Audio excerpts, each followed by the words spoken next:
Welcome to Candlelight Mystery, where shadows breathe, secrets whisper, and every tale begins with a flicker of danger. Here, legendary detectives like Miss Marple and Hercule Poirot guide you through twisting corridors of suspense, revealing truths hidden in silence. Step into the glow, where every mystery waits to be unraveled.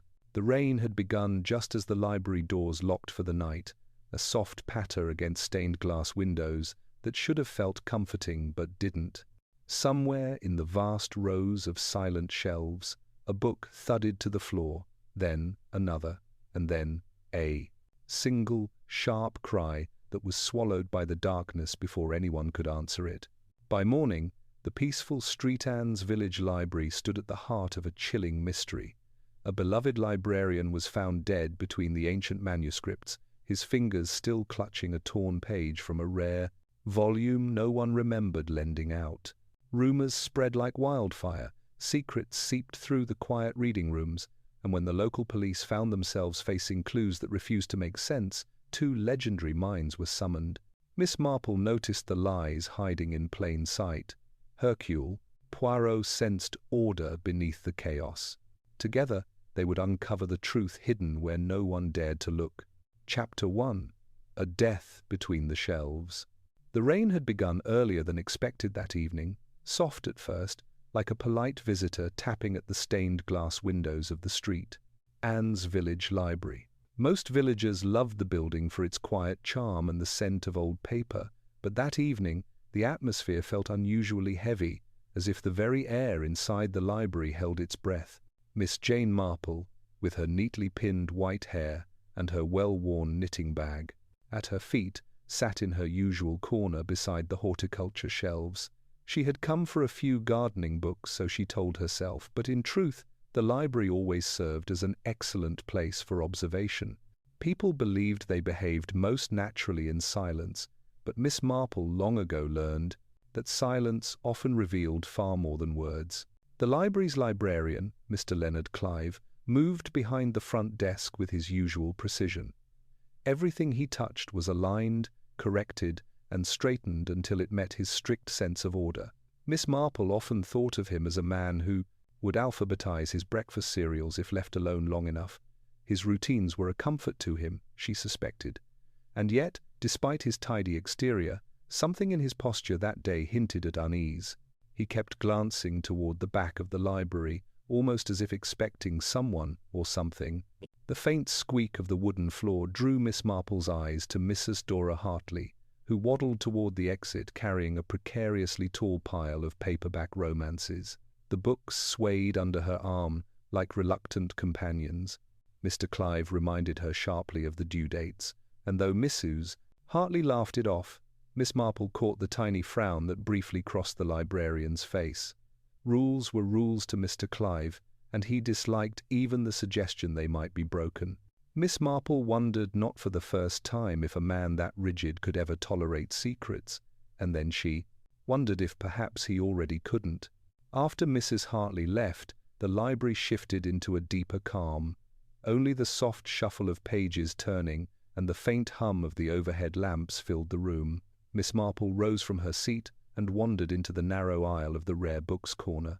The Ford, old volumes, some bound in cracking leather, lined the shelves with an almost reverent stillness.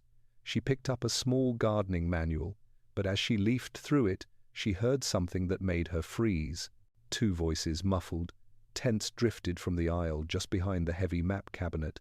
The first was a man's voice, low and urgent. "You can't change your mind now, it's too late."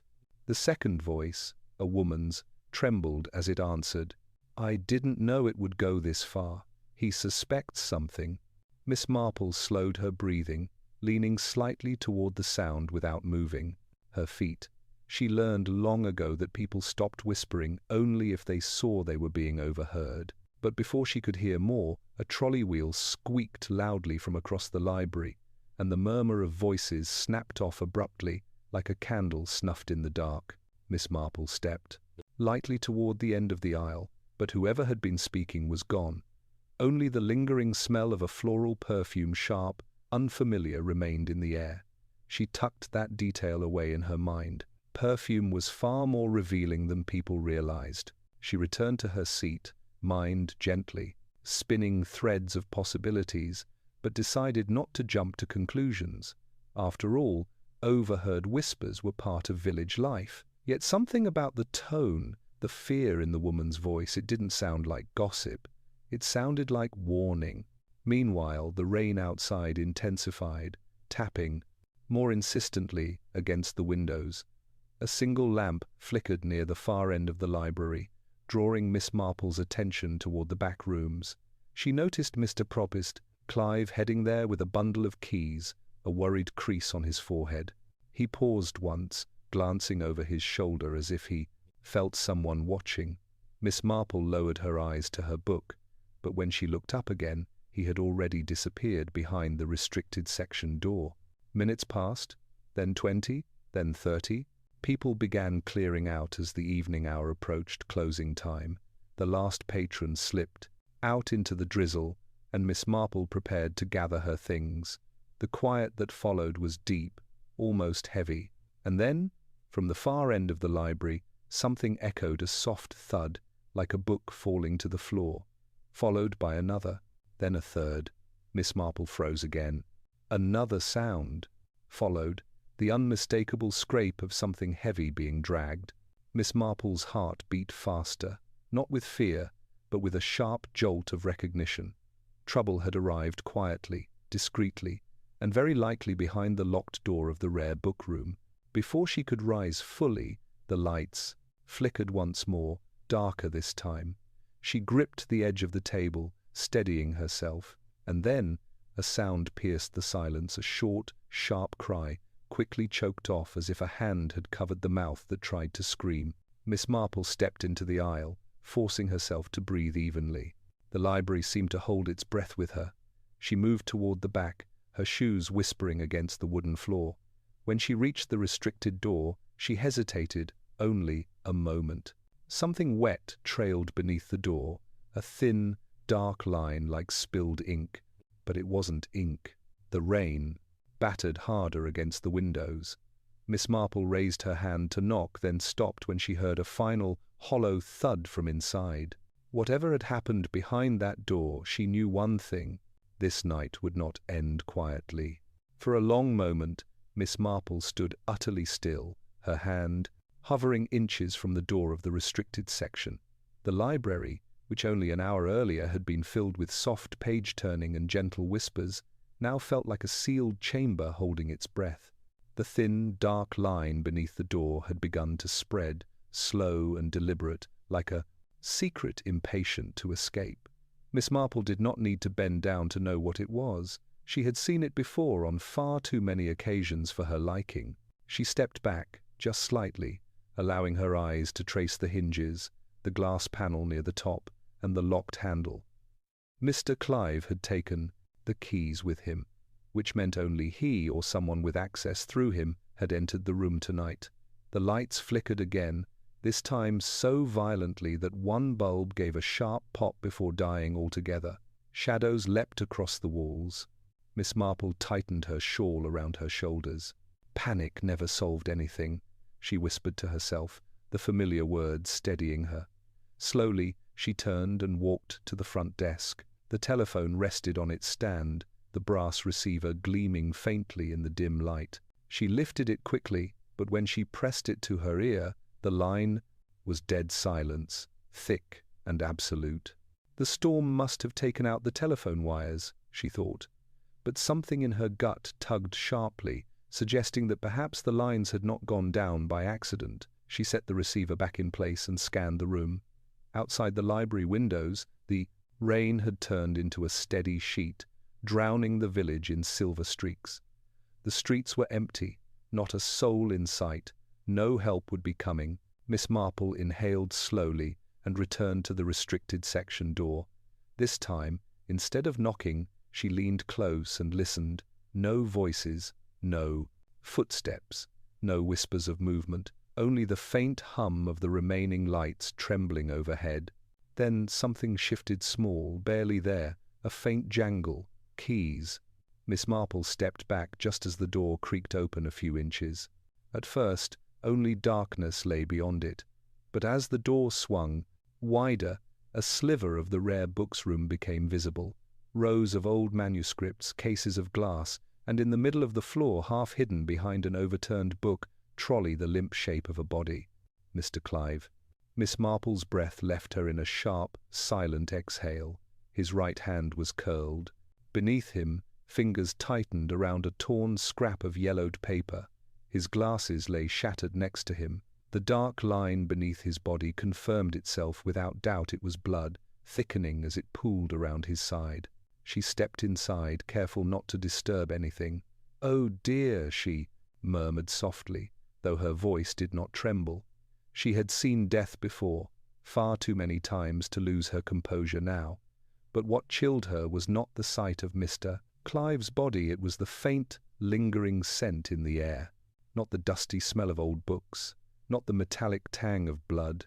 Perfume, a sharp floral note, the same one she had smelled an hour earlier after overhearing the whispers. So the woman from the shadows had been here. Miss Marple crouched gently, examining Mr. Clive's hand. The torn paper scrap, stained now, held only 3 visible words: "In the quietest." The rest of the message had been ripped away. Whatever it had meant, Mr. Clive had tried to hold on to it even in the moments before his death. Miss Marple carefully lowered his hand, her eyes narrowing ever so slightly as she observed the rest of the room. A single book lay a few feet away, open, face down on the floor.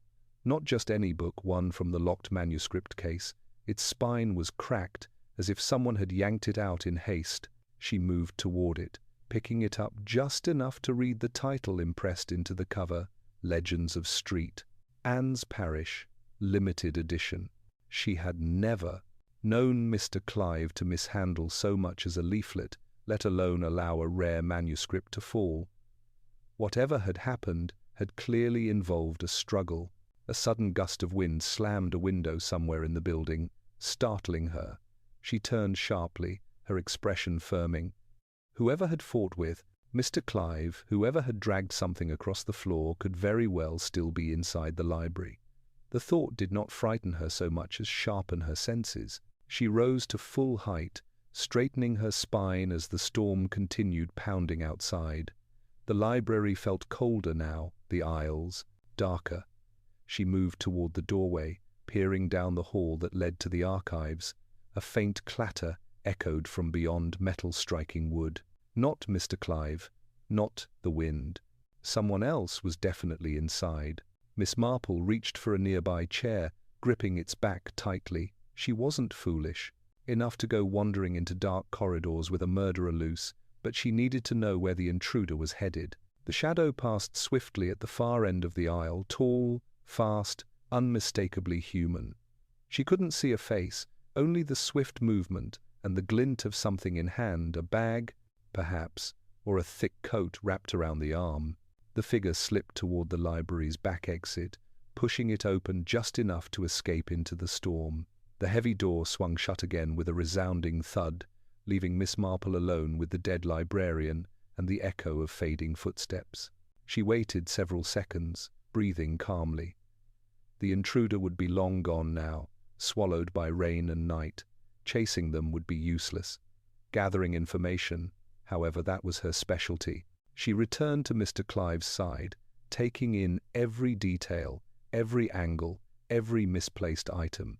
The scene was messy but not chaotic, wrong but purposeful. This was no simple burst of violence. It was intentional, controlled. She glanced once more at the torn paper clutched in his stiffening hand. In the quietest. Her eyes lifted to the rows of ancient books, most of them untouched for decades.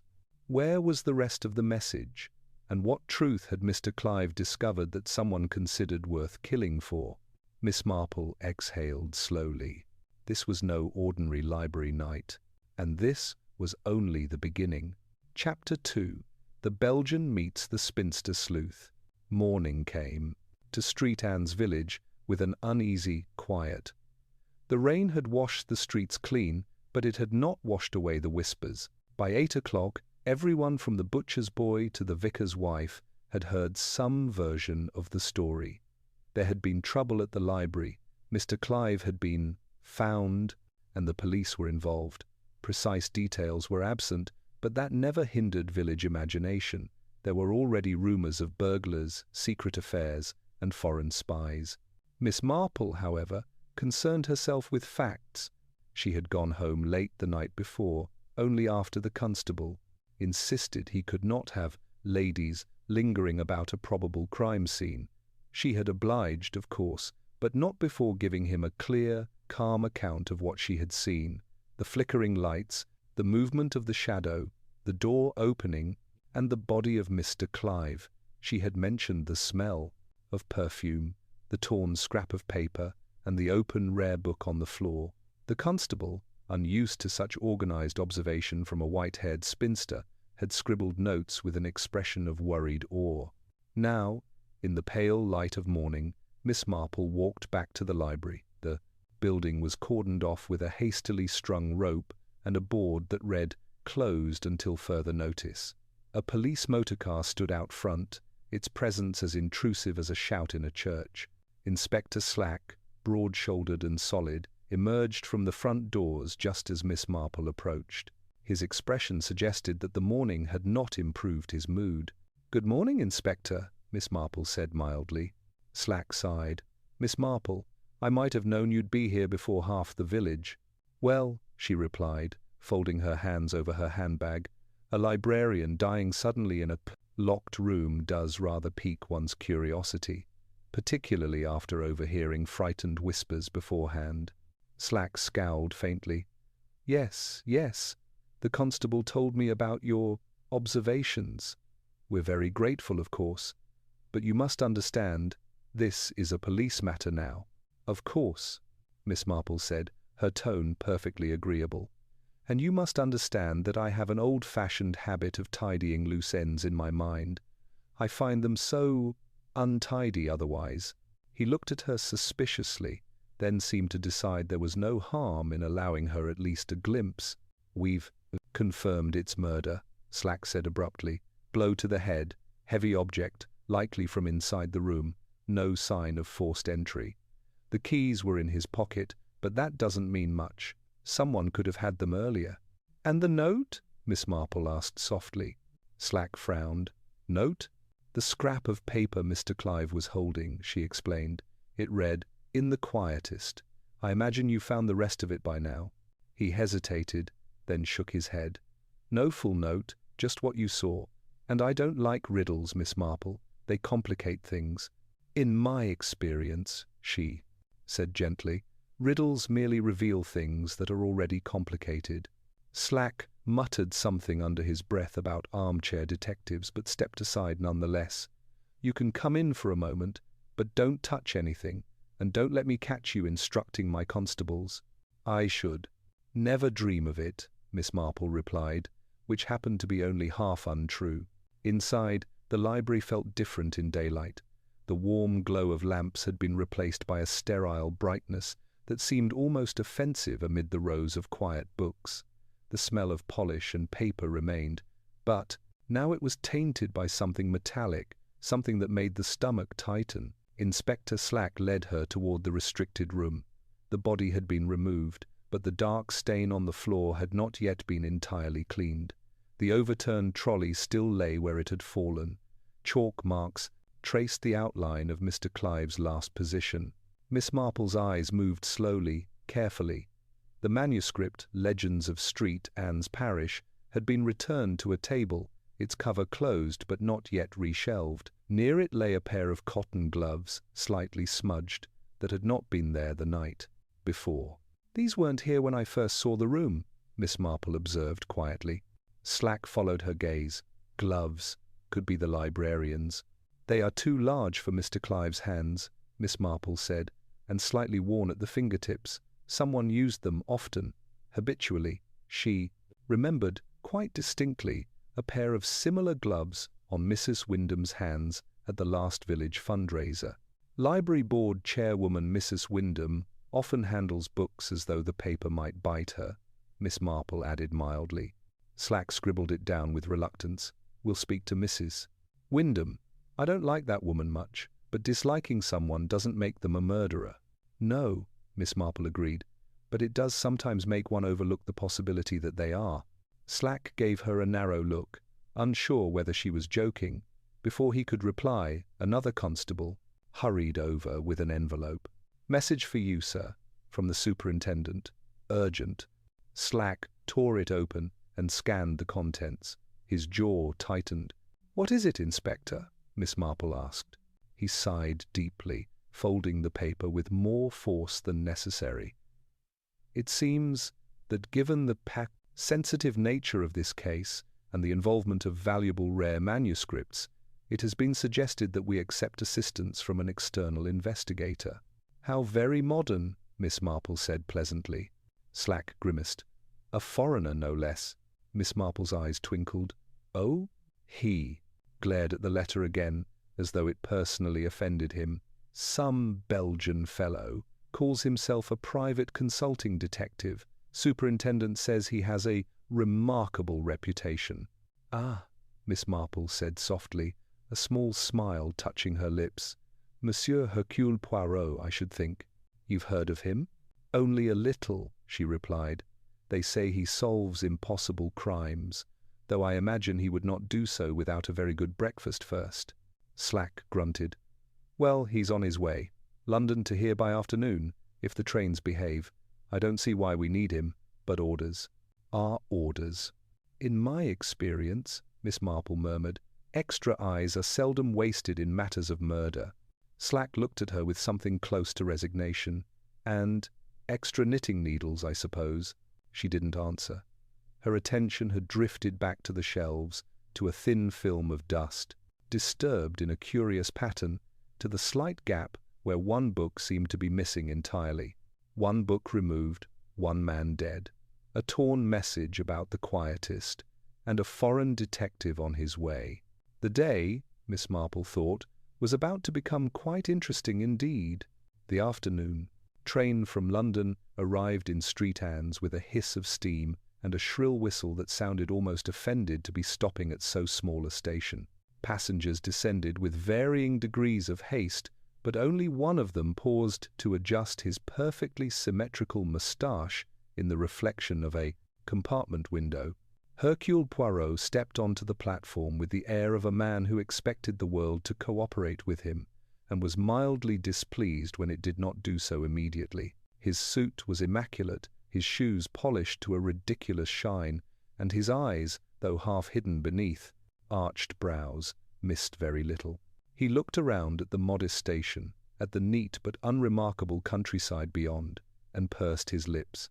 "Eh bien," he murmured to himself. Once again, the murder chooses a setting that is deceptively peaceful. It is almost a cliché. A local sergeant approached, cap slightly askew. "Monsieur Poirot?" Poirot inclined his head. "Oui. You will take me to the scene, if you please." As the motor car rattled toward the village, the sergeant explained in broad strokes. A librarian dead in a locked room, rare books involved, no clear suspect yet. Poirot listened politely, his fingertips pressed together, but his mind wandered ahead of the vehicle through library aisles, past terrified whispers, and careful hands reaching for forbidden pages. When they arrived, the library looked almost offended by the disruption. A closed sign hung on the door, but someone had made the effort to straighten it neatly, which Poirot appreciated. Inside, Inspector Slack waited with his arms crossed and his patience visibly short. "Monsieur Poirot," he said with forced politeness. "Inspector Slack. We're managing quite well, but Superintendent thought that you might benefit from the assistance of Hercule Poirot," Poirot finished gently. "It is no insult, Inspector. When the great painter consults a finer brush, it does not mean his hand is unsteady, only that the subject is delicate, n'est-ce pas?"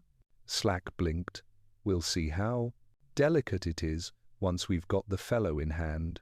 Poirot smiled, then paused, as he noticed an elderly lady sitting quietly at one of the tables, her hands folded over a small handbag, her expression serene. Her eyes, however, were anything but idle. "Ah," he said softly, "and this is, perhaps, not one of your constables." Slack sighed. Miss Marple, local resident, was here last night when it happened. Very observant. Poirot stepped forward, bowing his head slightly. Mademoiselle, Hercule Poirot, at your service. Miss Marple smiled, inclining her head. How nice. I have heard of you, Monsieur Poirot. They say you are very clever. Poirot's moustache twitched with satisfaction. It is most kind of them. And they say, I believe, that you have a certain talent yourself. No? Oh, Miss Marple said modestly, I merely have a good memory for people and their little habits. One sees so much in a village. One sees the whole world in miniature, Poirot agreed. I myself believe that human nature is the same everywhere, whether in London or street ands. Only the window dressing changes. Inspector Slack cleared his throat pointedly. If you two are quite finished comparing philosophies, perhaps we could look at the crime scene again. Poirot gave him a brief, polite nod. Lead the way, Inspector, but I should like Mademoiselle Marple to accompany us, if you do not object. She has seen the room as it was, and that, you understand, is invaluable. Slack muttered something about committee investigations, but he did not forbid it.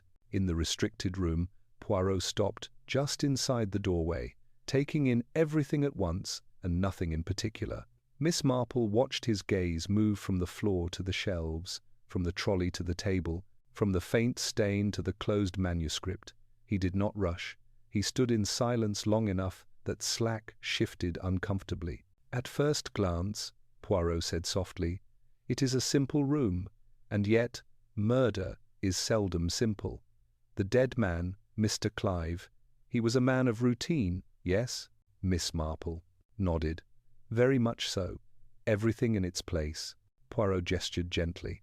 And yet we see here disorder, an overturned trolley, a book on the floor last night, this one, I presume now moved, gloves that do not belong to the victim, a message torn. In the quietest, he rolled the phrase, thoughtfully on his tongue. It is not random, this chaos. It is curated. You think it was staged? Slack asked. I think, Poirot replied, that either the murderer lost his head entirely, or he wished us to believe he did. And I do not think, Inspector, that a person who kills to protect something as valuable as rare manuscripts is likely to be sloppy. Miss Marple's eyes brightened. You believe the motive is connected to the books, then? Not anything more personal? Poirot looked amused. Mademoiselle, in my experience, there is nothing more personal than a man's treasures be. They jewels, secrets, or books. But you are right to ask. We must consider both possibilities, a crime for profit and a crime for passion. Perhaps, in this case, both. He moved closer to the shelves, noting the faint line in the dust where one book was missing.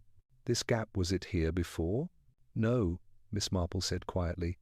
I noticed it only this morning. There was another volume there, same binding, I believe. Someone returned to tidy away the evidence, Poirot murmured. Or to remove something that Mr. Clive had discovered. Miss Marple's voice was soft. I heard a woman's voice last night, just before everything happened. She said he suspected something, and after the cry there was the scent of her perfume in this very room. Poirot turned, interest sharpening. And you recognized the perfume? Not exactly, she admitted, but I recognized the type of woman who would wear it. Poirot's eyes gleamed. Ah, mademoiselle, you and I, we speak the same language after all. Inspector Slack groaned. Let me guess, you're going to tell me it was one of our respectable ladies. Miss Marple's tone was deceptively mild. Well, Inspector, respectability and guilt are not mutually exclusive. In fact, they often share a front garden. Poirot chuckled quietly. You have suspects already, mademoiselle. One must start somewhere, she replied. The board chairwoman, Mrs. Wyndham, for instance. She has a fondness for rare books and for keeping certain financial matters very quiet. Then there is the assistant librarian, Miss Ella Finch, who might not enjoy being under Mr. Clive's strict thumb, and of course our janitor, Mr. Briggs, who is often overlooked, but sees far more than people realize. Poirot nodded slowly. Formidable. Between us, I think the murderer will not remain comfortable for long. Miss Marple smiled. Murderers so seldom do, in the end. Poirot straightened his tie, casting one more glance around the room. Very well, then. We shall proceed. Inspector Slack will ask his questions in the official way. Mademoiselle, Marple will notice what people cannot help revealing, and his eyes briefly glittered, I shall arrange the little grey cells. And together, Miss Marple finished gently, we may discover what Mr. Clive meant by the quietest. Poirot inclined his head. Yes, for in the quietest corner, perhaps the loudest truth is hiding. Outside, the storm had passed, leaving the village deceptively bright, but inside the library, beneath the calm shelves and orderly silence, the first chapter of the mystery had only just begun. Chapter 3. Clues Hidden in Books. The morning sun slanted through the tall library windows, warming the dust motes that floated in the air like slow-moving stars. Yet despite the bright, almost cheerful light, the library felt nothing like its usual welcoming self. Something in the building had changed after Mr. Clive's death, something subtle but unmistakable, an uneasiness that clung to the air as tightly as the scent of old paper. Miss Marple arrived early, as she often did. Hercule Poirot joined her moments later, stepping into the library with the air of a man entering a crime scene and a stage at the same time. Inspector Slack followed behind, looking as if he regretted every decision that had led him to this moment. The three of them formed an unlikely procession as they walked toward the back rooms, but they moved with purpose. There was work to do, clues to unravel. Poirot paused as they entered the reading room. On a nearby table, a pile of returned books sat scattered, as though someone had searched through them with haste. The assistant librarian, Miss Ella Finch, lingered near the desk, nervously twisting the corner of her cardigan. Her face was pale, and her eyes flicked toward the restricted section door with unmistakable fear. Poirot noticed instantly. Mademoiselle Finch, he said gently, you look as though the ghosts of the library whisper in your ear. Are you quite well? Ella startled slightly. I'm trying, sir. It's been a dreadful shock. Mr. Clive, he wasn't just my employer. He wasn't exactly kind, but he didn't deserve this. Her voice trembled. Miss Marple's heart softened. The girl was fragile, nervous, but not evasive. If she was hiding something, it was fear, not guilt. Poirot stepped closer, lowering his voice. Mademoiselle, were you here? Yesterday evening? Ella swallowed. I left before closing. Mr. Clive insisted everyone go home early because of the storm. She hesitated, glancing at Miss Marple. But I heard something before I left. Voices. Poirot's eyes sharpened. Voices? Two, perhaps? Ella nodded. Yes. A man and a maced woman. Arguing. I didn't catch much, but the woman sounded frightened. I thought maybe it was Mr. Clive having another argument with Mrs. Wyndham. They've been bickering for weeks about the rare book funds. Slack immediately stiffened. Mrs. Wyndham, the chairwoman? Ella looked down. Yes. She's often in the restricted section. Sometimes for legitimate reasons. Sometimes, I'm not sure. Poirot exchanged a glance with Miss Marple, one that held agreement. Miss Marple's mind replayed the scent she had noticed the night before, the floral perfume, sharp and unmistakable. She spoke softly. Miss Finch, does Mrs. Wyndham wear perfume? Ella gave a nervous, humorless laugh. Only too much. She wears something called Midnight Rose, strong enough to choke the plants in the horticulture section. Poirot's eyes lit with interest, his moustache bristling. Ah, a perfume that enters the room before its owner does, and lingers after she leaves. Miss Marple nodded slightly. The scent in the restricted room had been floral, overpowering, a perfume that did not belong to someone shy or timid, someone who wanted to be noticed, or someone accustomed to being obeyed. Inspector Slack scribbled notes with a grunt. We'll visit Mrs. Wyndham shortly, and I'll ask around to see if anyone else uses this perfume. Poirot raised a finger. "Ah, but that is the danger, Inspector. Perfume, it can be borrowed, spilled, transferred. A clue most delicate. We do not assume, we observe." He turned back to Ella Finch. "Mademoiselle, when you left yesterday, did Mr. Clive seem uneasy, preoccupied?" Ella nodded slowly. "He was nervous, kept checking the time, and he asked me to bring him a ledger from the village council's archive cabinet. He said he needed to confirm something. He wouldn't tell me what." Miss Marple leaned forward. "Do you know which ledger he asked for?" Ella took a shaky breath.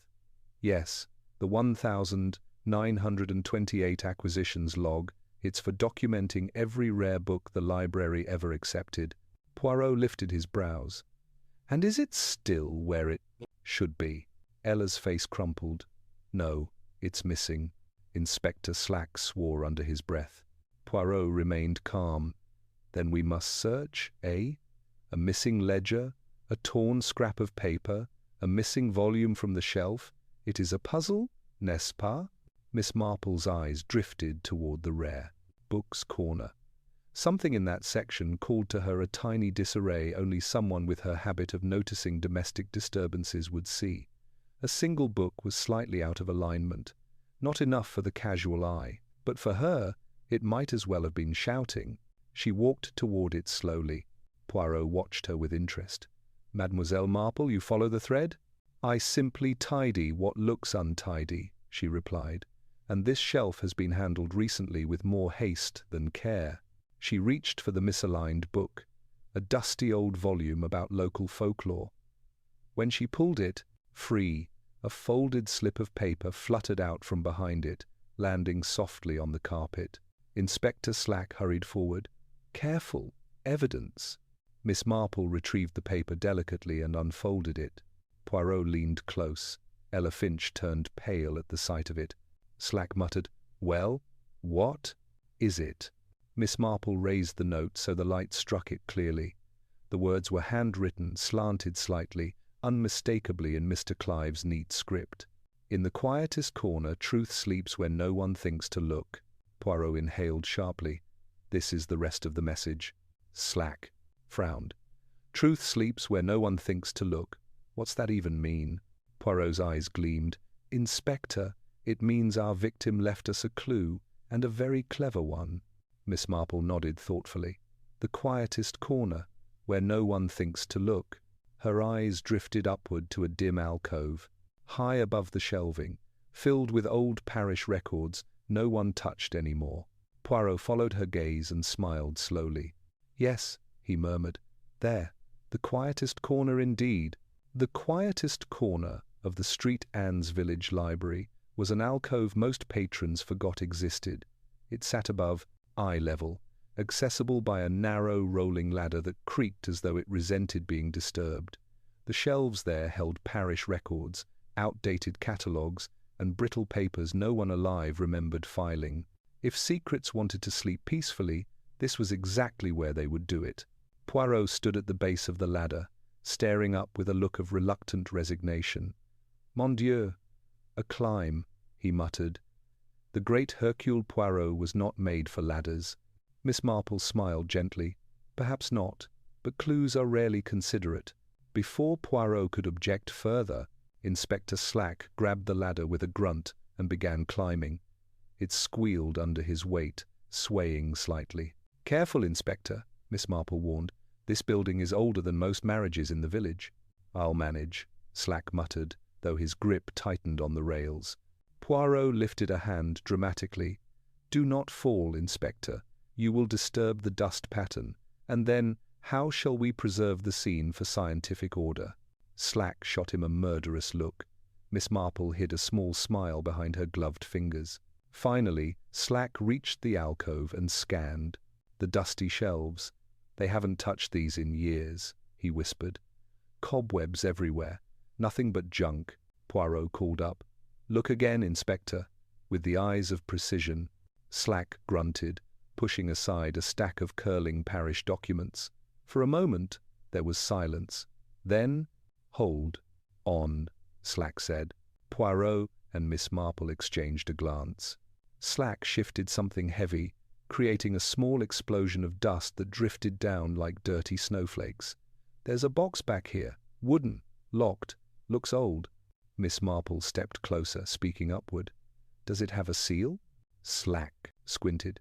"Yes, the library's old crest oak leaves and quills. Same design they stopped using in the 42nds. Poirot's voice sharpened. "Bring it down, Inspector, carefully." Slack descended slowly, clutching the box as though it were a bomb. When his boots touched the floor, he set it on a nearby table. Up close, the box was older than they expected, dark oak stained by time, its hinges slightly rusted, but the lock was new. Poirot leaned over it, hands clasped behind his back. A new lock on an old box. Someone wished to hide something in plain sight. Miss Marple touched the lid lightly, and they believed no one would climb up to disturb it. Slack searched his pockets. "I'll need tools to open this." "I'll get the constable." Before he could finish, the assistant librarian, Ella Finch, spoke up softly. Mr. Clive had spare keys for everything, even the old boxes. He kept them in the small desk drawer near the manuscript case. Her voice trembled slightly as she said his name. Poirot nodded gently. "Mademoiselle Finch, might you retrieve them for us?" Ella hurried off. Miss Marple watched her go, noting the way her hands shook, the way her eyes glistened at the thought of her employer's death. Miss Marple knew genuine grief when she saw it, and Ella's was real. When the girl returned, she held up a ring of old keys. "These are all the unlabeled ones. One should fit." Poirot gestured. "Try them, Inspector." Slack grumbled as he knelt beside the box, selecting key after key. The first did nothing. The second jammed. The third clicked halfway before refusing to turn. Slack cursed softly, then tried a fourth. Click. Miss Marple inhaled slowly as the lock sprang open. Slack lifted the lid. Inside the box were several old documents, yellowed, brittle, some tied with string. Beneath them rested a leather-bound volume, edges cracked, cover faded. Poirot leaned forward, whispering with reverence. "A ledger," Miss Marple whispered back. "The missing 1,928 acquisitions log." Inspector Slack handed it to Poirot, who opened it carefully, turning. Pages with the delicacy of a man handling precious bones. Names of books filled the pages. Donors, auction dates, distribution notes. Nothing unusual until he reached the second half of the log, where entries were crossed out, overwritten, or inked over with suspiciously heavy strokes. Poirot's voice dropped. Someone altered the records. Miss Marple peered closer. "Look, this one," she pointed. A rare manuscript titled The Rose of St. Brigid, signed as donated in 1928. But the entry is scratched out. Poirot ran a finger over the ink. Clumsy, desperate. Not recent this was done. Years ago, perhaps decades. Slack frowned. But why scratch out a donation? Why hide it?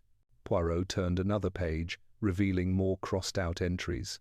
"Because, Inspector, these books did not remain in the library. They were removed quietly, unlawfully, and sold," Miss Marple finished. "For profit." Slack's eyes widened. "A book theft ring?" Poirot nodded. "A long-standing one, hidden beneath the respectable veneer of village tradition." Miss Marple tapped the ledger again. "And Mr. Clive discovered it. That's why he asked Ella to bring this very ledger last night." Poirot closed the book slowly. "This is the truth that slept where no one looked, the truth that got Mr. Clive killed." Before anyone could speak further, the front door of the library slammed open with a force that echoed through the room. Mrs. Wyndham swept in elegant, imposing, wrapped in a cloud of unmistakable floral perfume. Miss Marple sniffed the air subtly. Poirot lifted a brow. Slack straightened. "Mrs. Wyndham, the library is closed." Mrs. Wyndham's eyes flashed with something between indignation and fear.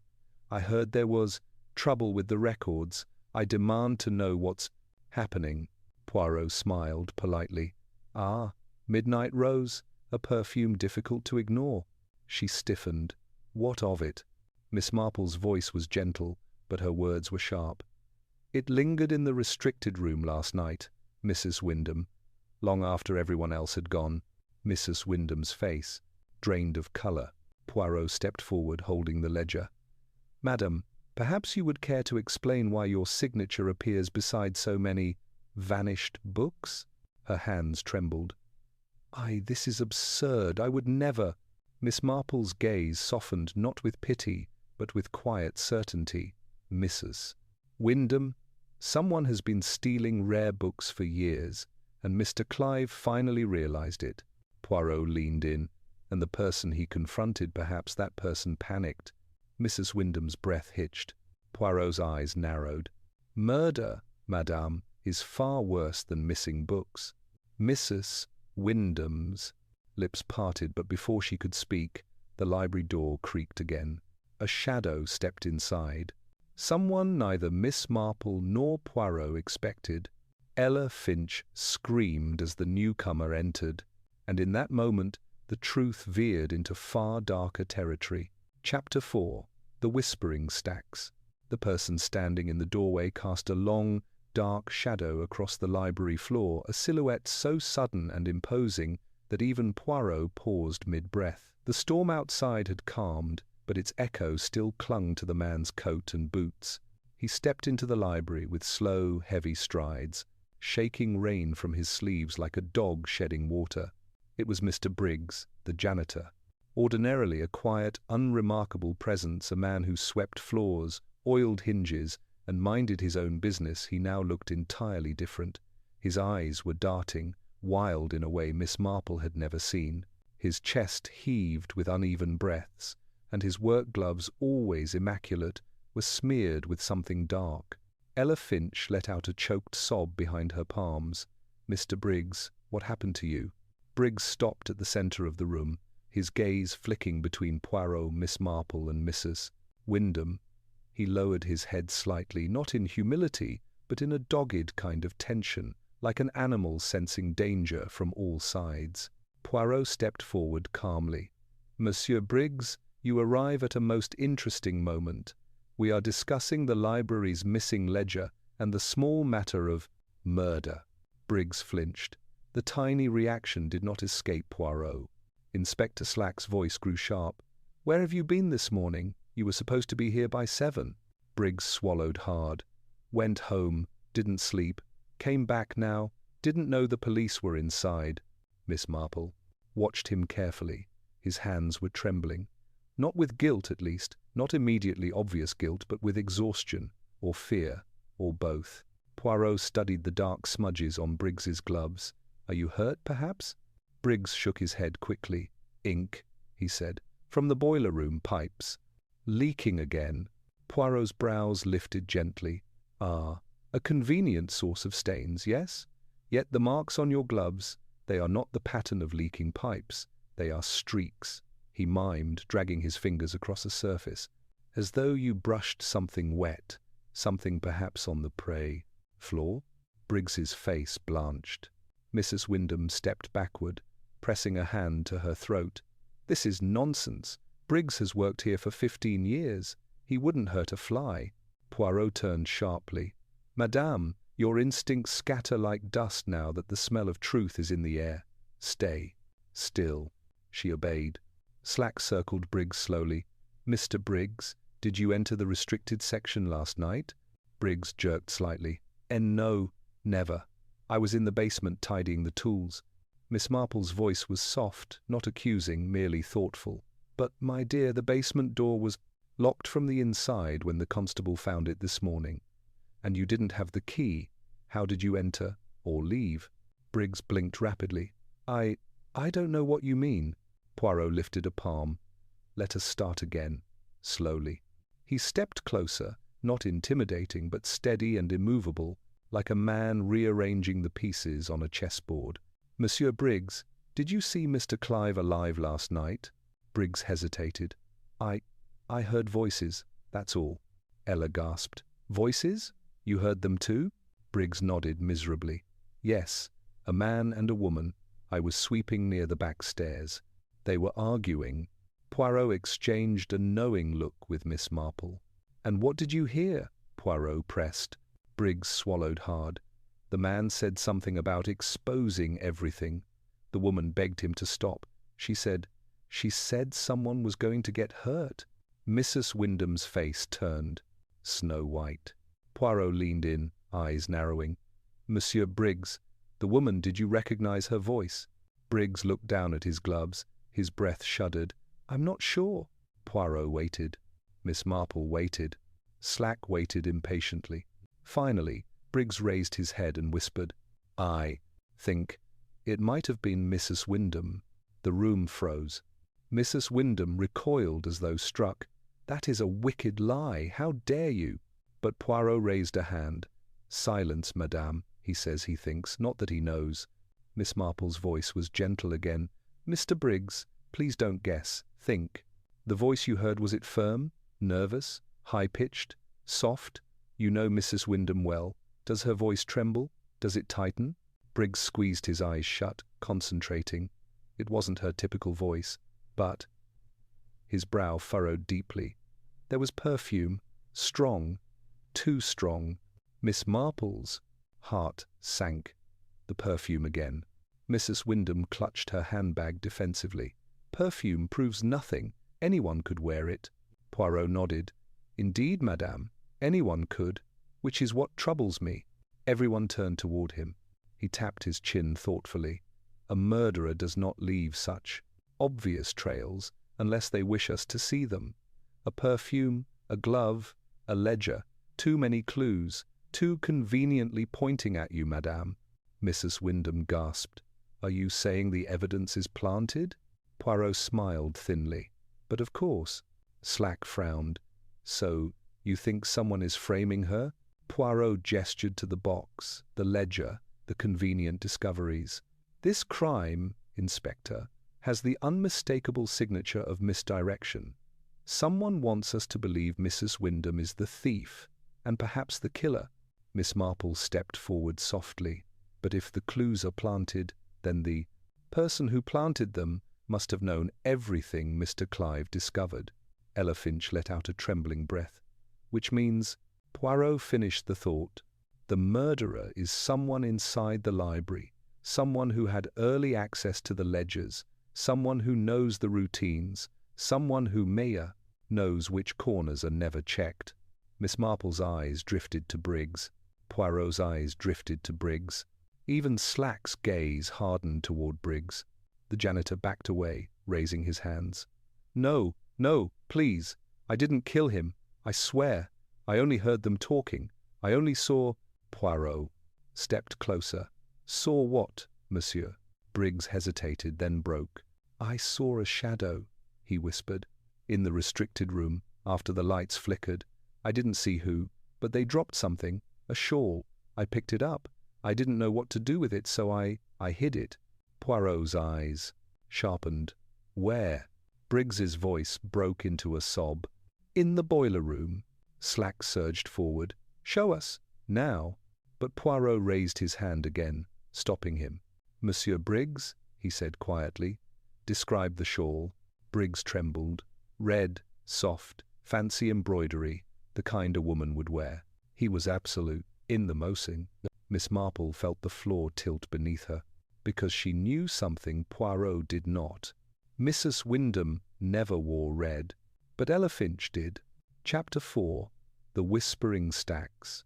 For a moment, the room felt suspended in time, an invisible thread, pulling every breath, every heartbeat, taut and silent. Ella Finch stood frozen, her eyes wide, lips parted, her entire body trembling like a leaf caught between wind and stillness. Miss Marple saw it instantly, the unmistakable look of someone who had just realized the spotlight was turning in her direction. Poirot did not miss it either. His sharp gaze swept from Briggs to Ella with surgical precision. A red shawl, he repeated softly. Fancy embroidery, not a common garment. Ella took a tiny step back. I don't know what he's talking about. But her voice cracked, betraying her. Inspector Slack narrowed his eyes. Miss Finch, do you own a red shawl? Ella shook her head too quickly. No, I... Poirot raised a hand. Mademoiselle, Lies are like wrinkles. They begin small, but they spread quickly. Perhaps you should try again. Ella swallowed hard, her fingers twisting into her cardigan. Her eyes darted to Miss Marple, silently begging for rescue. Miss Marple met her gaze gently. She saw fear there, deep and genuine, but mingled with something else. Not guilt, not deception, something more complicated. I used to have one, Ella whispered finally. It was my mother's, embroidered. It was precious. But I sold it months ago, at the market. I needed the money. Her voice trembled with shame, not deceit. Poirot stepped closer.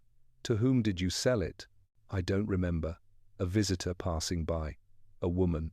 She said she collected vintage garments. Inspector Slack folded his arms. Convenient. Ella shook her head desperately.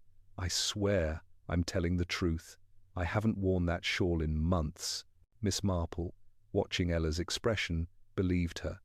Ella Finch was a poor liar, especially under pressure, and yet someone had indeed used a red shawl inside the restricted room.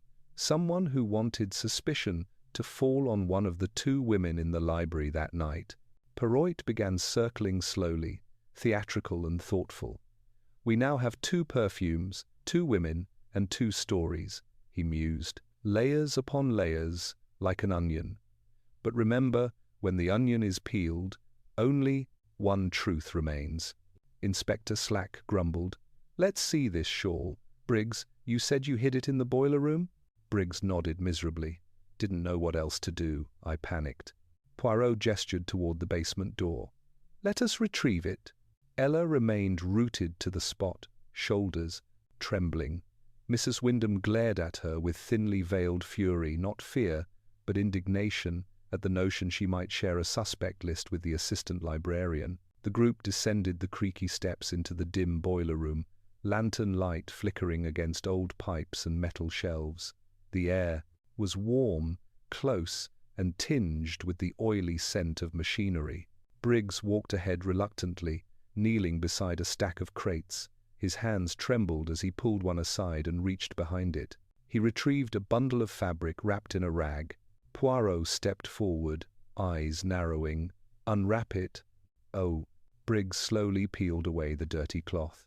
A red shawl slid into view, deep crimson, embroidered in golden thread. Dusty, but unmistakably elegant. Ella gasped. That's mine. That's my mother's shawl. Poirot's tone remained gentle. Then you did not sell it, mademoiselle. Ella's face crumpled. But I did. Months ago. I swear it. Poirot turned to Briggs. Monsieur Briggs, how did this come to be in your boiler room? Briggs shook his head in panic. I don't know. I found it near the restricted room door after the lights flickered. I thought it belonged to the murderer. Inspector Slack's eyes sharpened. You should have told us. I was scared, Briggs cried. I thought you'd blame me. Everyone always thinks janitors know things they shouldn't. Poirot raised a hand, quieting the outburst. Miss Marple stepped closer to Briggs, her voice soft and, Mr. Briggs, did you see anyone running? Anyone carrying anything? Briggs hesitated. I saw a shape, a person in a long coat. Could have been a woman, could have been a man. They were fast. Poirot tapped his chin thoughtfully. Someone planted this shawl in the restricted room. Then, Briggs, poor man, unknowingly hid the evidence, thinking it was guilty. How convenient. Slack frowned. Are you saying Briggs is innocent? Poirot shrugged. Innocence is a spectrum, Inspector. But murder? None. Monsieur Briggs is frightened, sloppy, but not calculating. This crime requires precision. Miss Marple agreed silently. Briggs was simple, honest in a rough-edged way. He couldn't orchestrate misdirection so intricately. Poirot turned to Ella. Mademoiselle Finch, you must tell us everything, the truth, not the frightened version, but the whole. Ella's lip trembled. I didn't sell the shawl. I lied. I only intended to, but I changed my mind. I needed it because it's all I have left of her. Tears pricked her eyes. But it was stolen from my locker last month. Miss Marple's expression softened. "Oh, my dear," Ella sobbed. "I told Mr. Clive. He said it was inappropriate workplace confusion and told me to forget it." Poirot stiffened. Someone stole it deliberately, someone planning far in advance. Inspector Slack exhaled. Someone planted evidence on purpose. Poirot nodded. "Yes, someone who wanted a scapegoat ready," Ella whispered, voice breaking. "Someone who knew Mr. Clive was getting close." Mrs. Wyndham crossed her arms tightly. "This is absurd. I had nothing to do with that girl's shawl." Poirot's voice went quiet, deadly calm. "Madame Wyndham, we shall confirm your innocence soon enough." Miss Marple stepped back toward the stairs. "But we are missing something. Something small, but important. The type of detail that domestic life teaches one to notice." Poirot followed her gaze. "The missing book?" he murmured. Slack froze. "The one taken from the shelf?" Poirot's eyes gleamed. "Yes, the manuscript stolen from the alcove. The thief needed it. That is why they planted the shawl." Miss Marple added softly. "And why Mr. Clive had to be silenced?" Poirot's moustache twitched thoughtfully.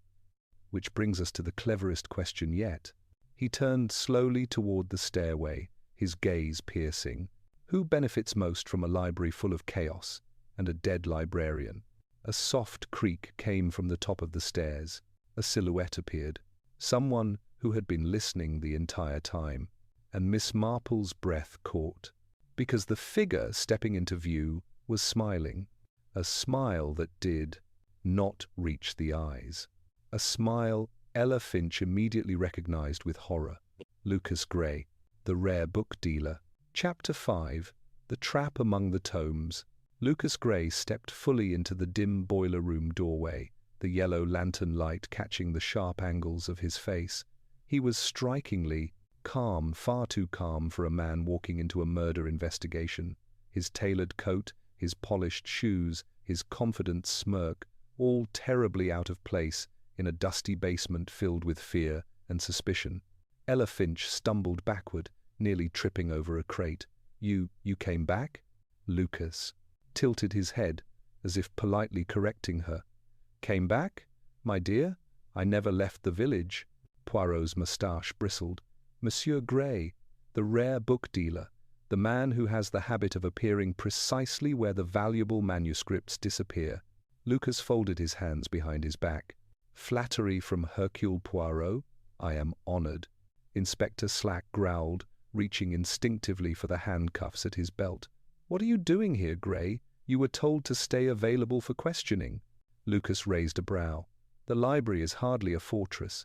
The door was ajar, the voices loud. "I became curious." He smirked slightly. "Curiosity, Inspector, is a scholar's greatest flaw." Poirot stepped forward, eyes narrowing. "You lie well, monsieur. But you forget. Poirot listens carefully, and you speak too smoothly for an innocent man." Lucas met Poirot's gaze without blinking. "Innocent? Perhaps. Smooth? Always." Then his eyes flicked to Miss Marple.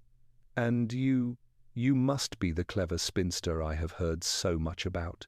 Miss Marple offered a polite smile, her voice soft but sharp.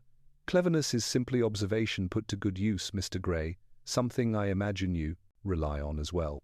Lucas chuckled quietly. "Ah, sharp tongues hidden behind knitting needles. I do adore English villages." Poirot cut in, his tone crisp. "Enough. We shall not allow you to dance around us like a fox in the henhouse. What interests us, Monsieur Gray, is your presence, your timing, and the fact that when a rare book disappears from the library, you," he gestured elegantly, "coincidentally appear." Lucas examined his fingernails with feigned boredom. "Coincidences happen." Poirot's voice dropped. "But murder is rarely a coincidence." That hit. Lucas's ease faltered only slightly, but Poirot caught it instantly. Slack stepped closer. "Where were you last night around closing time?" Lucas gave a small shrug. "At my lodging reading, alone." "No witnesses then?" "Scholars seldom have." Poirot circled him slowly, voice low. Let us speak frankly. Multiple rare manuscripts have vanished from this library over the years, dozens, and each time your name appears somewhere nearby, a bidding ledger, a dealer's correspondence, a whispered mention in an auction house. Lucas's jaw tightened. Miss Marple added gently, "And now Mr. Clive is dead, a man who discovered the truth, a truth you would have wanted buried." Lucas snapped his gaze to her. "Be careful, Miss Marple. Accusations are dangerous when baseless." Poirot leaned in. "But not baseless. We have a ledger, Mr. Clive's notes, evidence of forgery and stolen titles." Lucas's voice turned quieter, colder. Mr. Clive was a fool. He hoarded books he didn't understand, worthless relics to him, treasures to others. Ella Finch cried out, "Worthless? He died for them." Lucas looked at her with pity, or the performance of pity. "He died because he lacked imagination." Poirot stepped between them protectively. "Non, Monsieur Gray. He died because someone killed him." Lucas's smirk returned, controlled, calculated. "And you think that someone is me?" Poirot didn't look away. "I think you are a chess piece placed too prominently on the board," Miss Marple added, softly. "And people who place themselves in the center of attention often have a reason." Slack bristled. "You'll come with us for questioning, Gray." But Lucas didn't move. Instead, he slowly raised one hand, revealing something pinched between his fingers. A single, torn piece of aged paper. Poirot inhaled sharply. The missing scrap from Mr. Clive's hand. Lucas's smile widened. "Yes. I took it before the constable arrived." "Why?" "Because it was mine." Miss Marple frowned. "Yours?" Lucas approached the table slowly, holding the scrap delicately. "Clive stole it from me.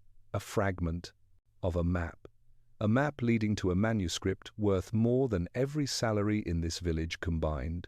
Poirot's eyes sharpened. "A manuscript you intended to take?" Lucas nodded. "Not intended. I will take it." Inspector Slack lunged, but Lucas stepped back swiftly, raising his free hand. "You can?"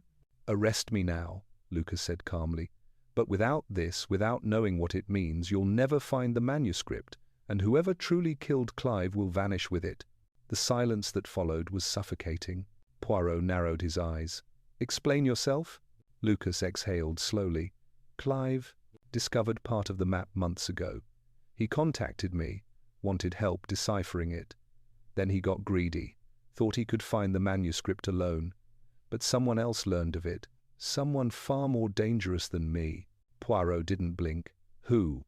Lucas looked at each of them, his expression suddenly stripped of all arrogance. "Someone who knows this library better than anyone." Miss Marple felt a chill crawl up her spine. "You mean—" Lucas nodded. "Yes, someone who walks its halls daily, someone whose hands touch every corner, someone who knows where to hide, where to run, and where to kill." His gaze drifted slowly, meaningfully toward the boiler room door. Poirot followed the look. Slack followed the look. Miss Marple followed the look. And it landed on only one person. A person with keys. A person with access. A person who could move unnoticed between rooms. A person who had already lied. Ella Finch. Ella gasped, stepping back. "No, no, you can't think." Lucas's voice was quiet but merciless. She knew Clive found the map. She knew he'd confront her. And she knew she'd be the first suspect if the thefts were exposed. So she acted. Poirot was silent. Miss Marple's breath trembled. Slack fumbled for his handcuffs. Ella sobbed. "I didn't kill him, I swear. Please listen, I found the map scrap too, but Clive took it from me. I didn't." Poirot raised a hand sharply. Everyone froze. His eyes locked on Ella, not with accusation, but with something deeper, something calculating. "Mademoiselle," he said softly, "what did you do after Mr. Clive took your map fragment?" Ella opened her mouth. But Poirot wasn't looking at her. He was looking at Lucas. His gaze hardened. "You lie, Monsieur Gray." Lucas stiffened. "What?" Poirot stepped forward, voice ringing with clarity. You speak of danger and maps and manuscripts, but you forget something vital." He tapped his temple. The murderer panicked. Lucas's expression faltered. Poirot's voice sharpened. "You, Monsieur Gray, never panic." Lucas's smirk finally cracked, and Miss Marple knew, in that instant, the real trap was never the shawl, never the ledger, never Ella. The real trap was walking among them. And Lucas Gray had just stepped into Poirot's. For a full heartbeat, no one moved. The sound of the boiler hissed softly behind them, the pipes ticking with heat like a nervous pulse. But the true tension in the room came from the stillness.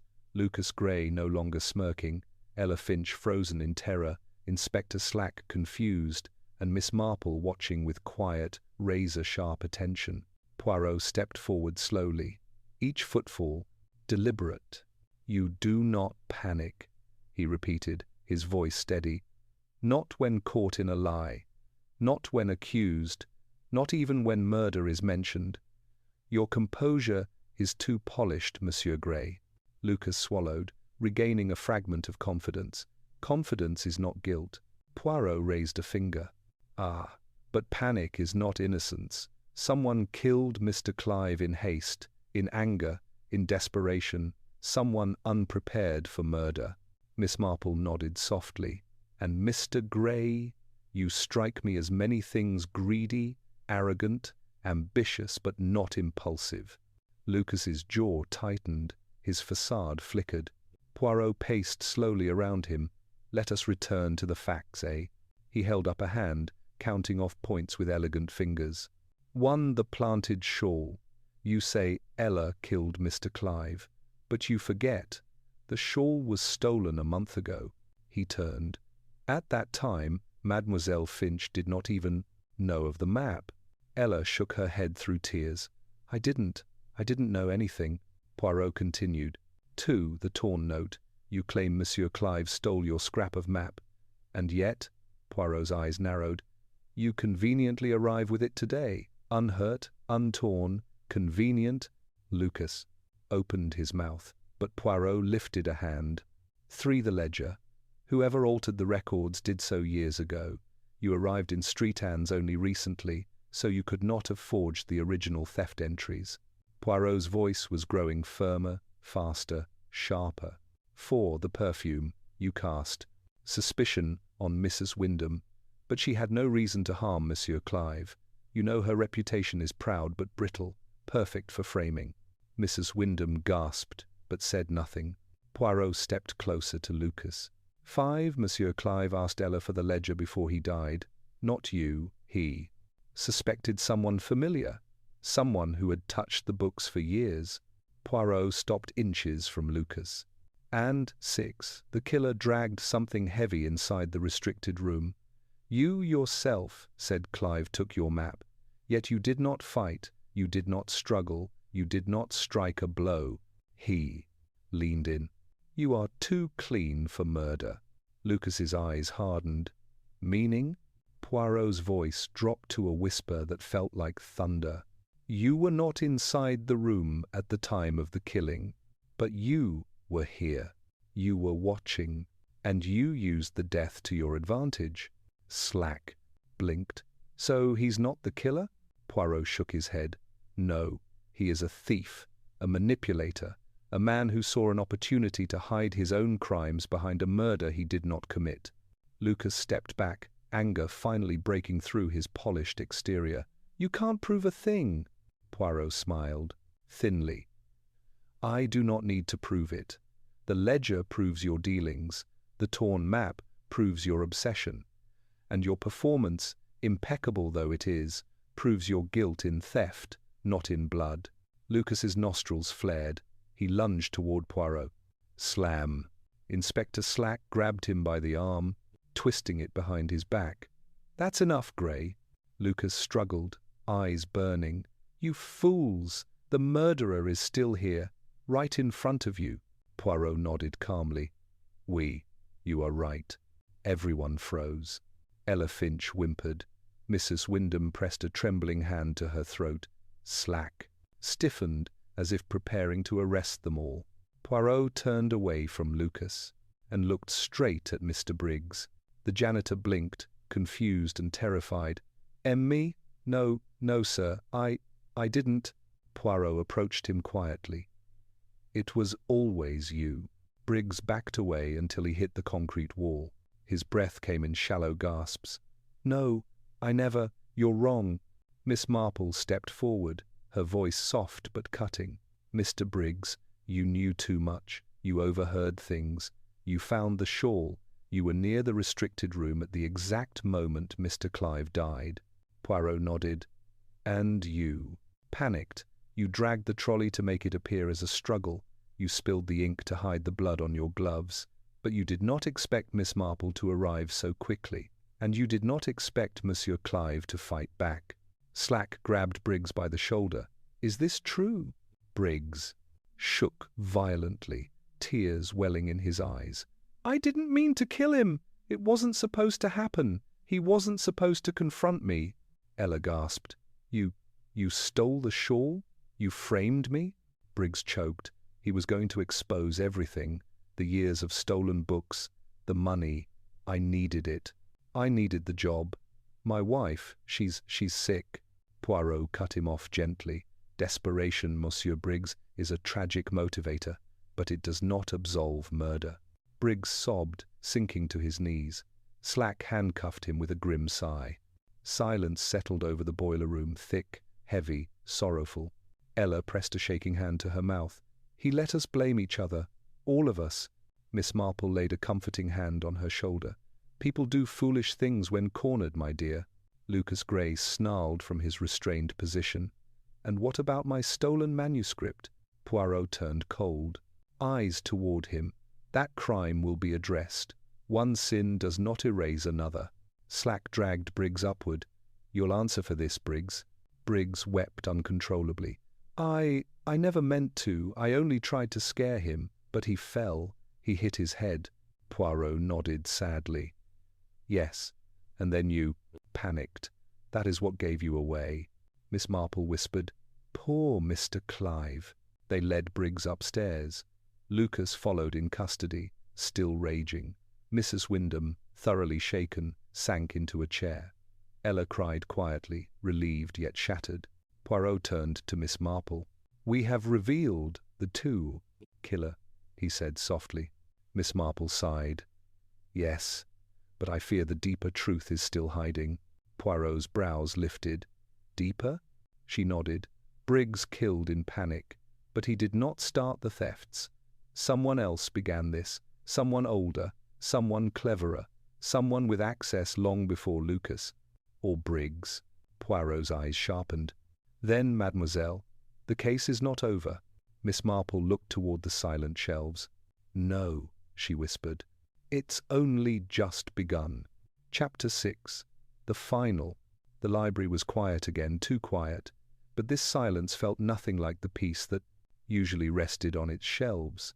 This was the kind of silence that follows a storm, the kind that waits for something else to break.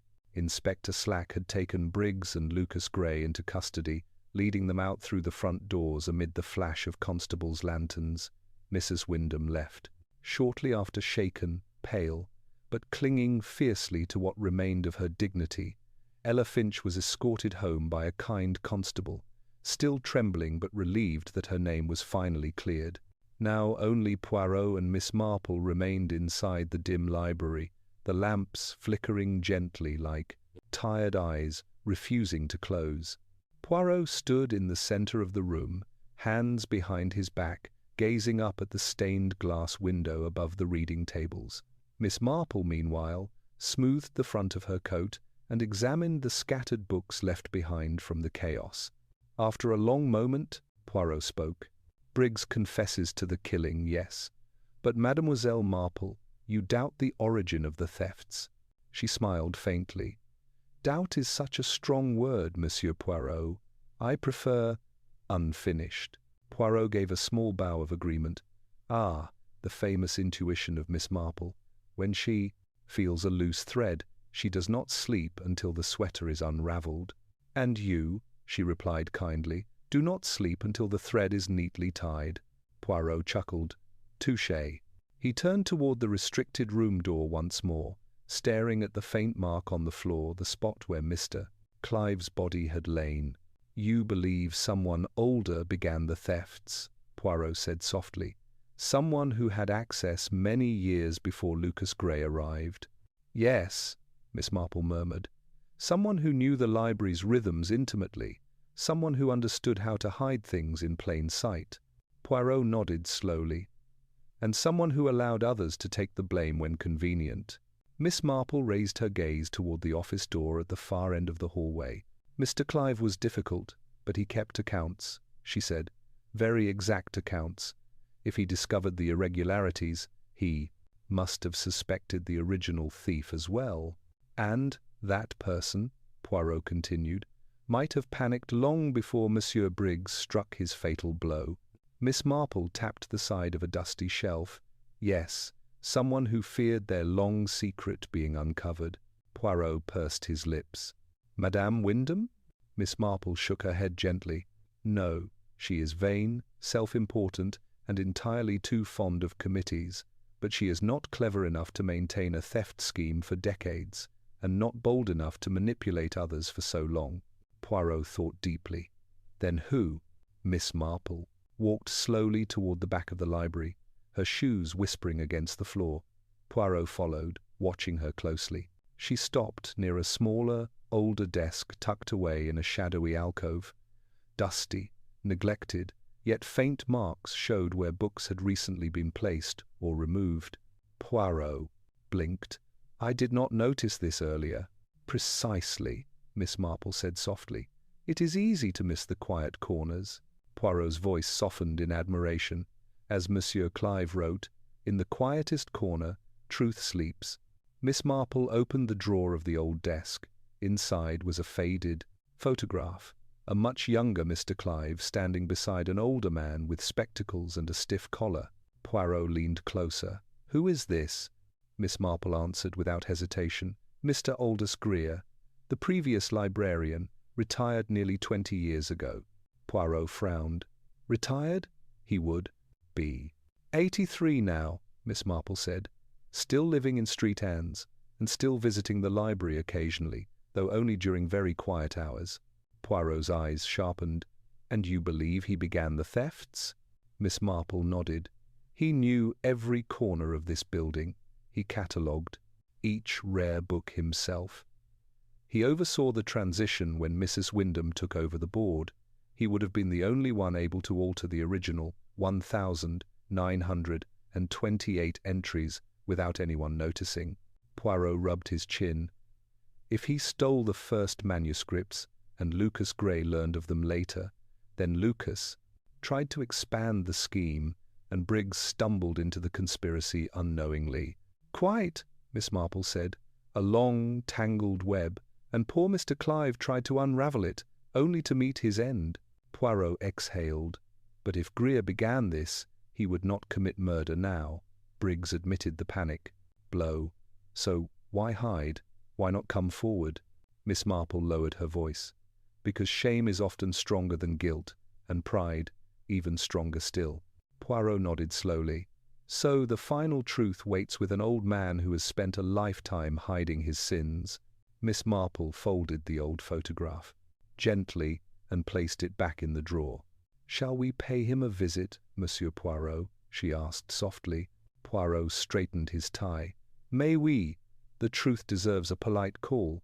As they exited the library into the cool dusk air, the village lay quiet again, but no longer peaceful. The truth was near, waiting in the old librarian's cottage. And Miss Marple knew, with the same certainty she knew the names of flowers or the sins of neighbors, that the final revelation would not be a simple confession, but a reckoning. The walk to Aldous Greer's cottage was a quiet one, lined with hedges trimmed too neatly for anyone except a man who lived by order and routine. The late afternoon sun dipped low, painting the village in gold, though the warmth did little to soothe the tension twisting in the air around Poirot and Miss Marple. They knew that what awaited them at the end of Orchard Lane was not just an interview, but the final piece of a decades-long puzzle. Greer's cottage appeared exactly as Miss Marple remembered it, tiny, tidy, and stubborn against time. A stack of old newspapers sat beside the door, arranged by date. The windows gleamed. The garden thrived, despite the season. Poirot knocked gently. For a moment there was no answer. Then, shuffling, a slow, uncertain sound. The door creaked open to reveal Aldous Greer, frail now, bent with age, but his eyes still sharp beneath their fog. He peered through round spectacles, surprise flickering across his wrinkled face. "Mr. Poirot," Miss Marple said softly. "May we come in? It's about the library." Greer's eyes tightened, barely a flicker, but enough. He stepped aside silently. The cottage smelled of old books, pipe tobacco, and dust heavy with unspoken years. Every surface was lined with neatly arranged objects. Every picture hung perfectly level. Poirot took a seat at the small wooden table, Miss Marple beside him. Greer sat across from them, hands folded like a schoolboy caught in mischief. "I suppose," Greer said quietly, "you've found something." Poirot nodded. "We, Monsieur Greer, we have found enough to lead us to you, though not for murder." He leaned forward. "You understand why we are here, yes?" Greer exhaled, a tired, broken sound. "The thefts." Miss Marple offered a gentle nod. "Yes, the stolen manuscripts, the altered ledger, and Mr. Clive's discovery." Greer closed his eyes, the weight of years pulling his shoulders down. "I never wanted it to go this far, never." Poirot spoke softly. "Tell us, monsieur, all of it." For a long moment, Greer said nothing. Then his voice cracked. It began with a single book. His fingers trembled as he traced the table's grain. The library was falling into disrepair. Funds were low.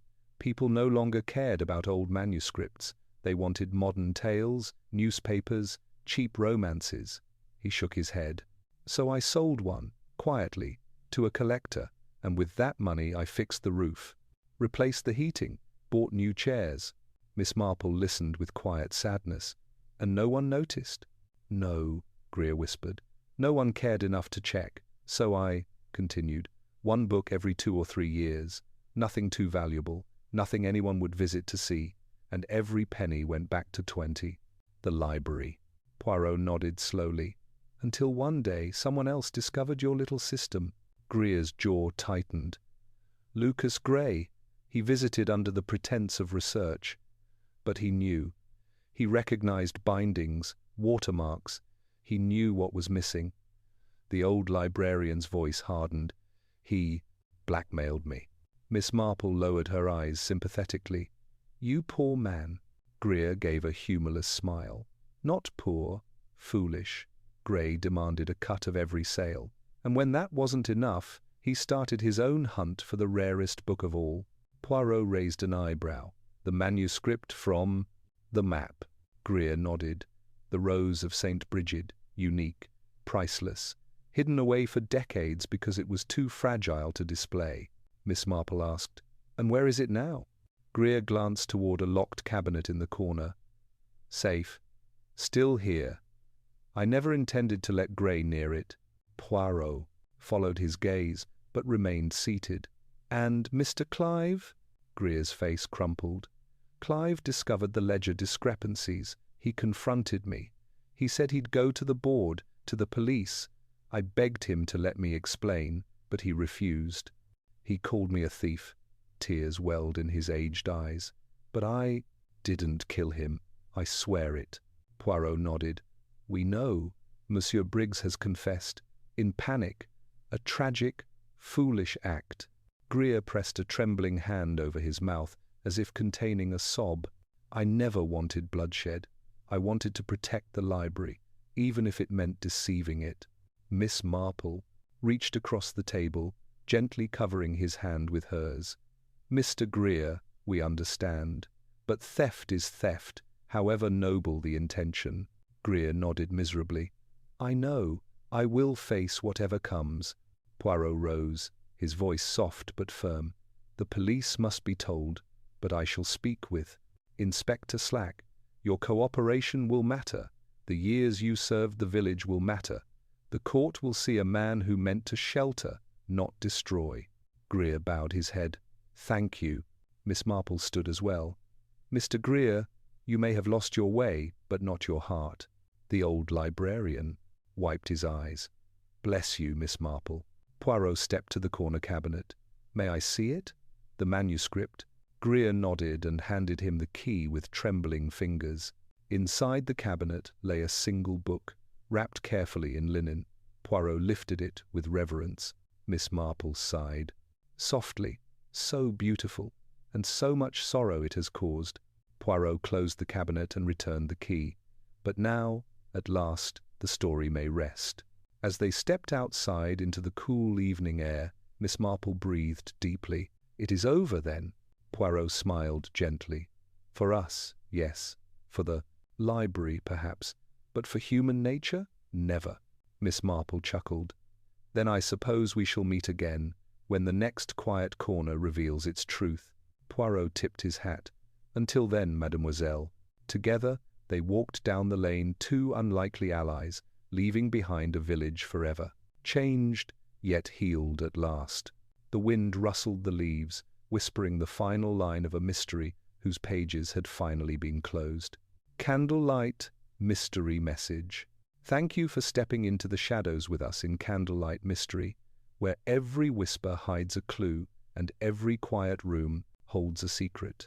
The library murders have come to their final page, but the echoes linger of stolen manuscripts, hidden motives, and the brilliant dance between Miss Marple and Hercule Poirot.